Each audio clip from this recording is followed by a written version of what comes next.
Beat बजने दो, शोर मचने दो, नारी का जज्बा अब चमकने दो। पहले जो दबी थी अब होती है, दुनिया की सोच लड़ने चली है। पहले जो घूंघट में दबी थी अब माइक पकड़ के छोटी न भी थी। पेन से लिखती तलवार से चलती ये नारी है, किसी से न डरती। जो सोचती पुरानी अब बदल रही है, जो आंखें थी झुकी अब चमक रही है। जो बेचैनी थी अंदर अब बाहर आएगी, हर जुल्म का जवाब ये खुद बनाएगी।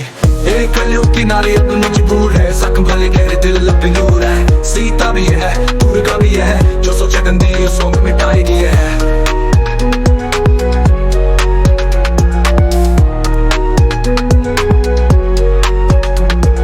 कोई बोले कि ये कमजोर है, मैं बोलूं तू बस शर्म कर। जिस कोड में तूने जम लिया उस कोड को तूने दुखों से भर। और शाम को जो चलती है सड़कों पे छुप छुप के नजर तू डाल रहा, पर अब नारी है चक चुकी अब चक्रव्यूह तू बनल रहा। ये कली है ये छाया है, से जो सोच बुरी है उसको मिटाया है। और ये नारी अब रोके ना रुकेगी, चाहे तेरी सोच अब और ना जिएगी।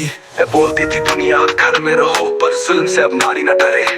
अब गला दबाने वालों का पूरा जमाना गला दबा दे। कलयुग की नारी अब उस नारी नहीं, कनकाब है एक कहानी नहीं। हर बेटी हर माँ हर बहन की है आवाज, दुनिया की नीयत पे जो बने अंदाज।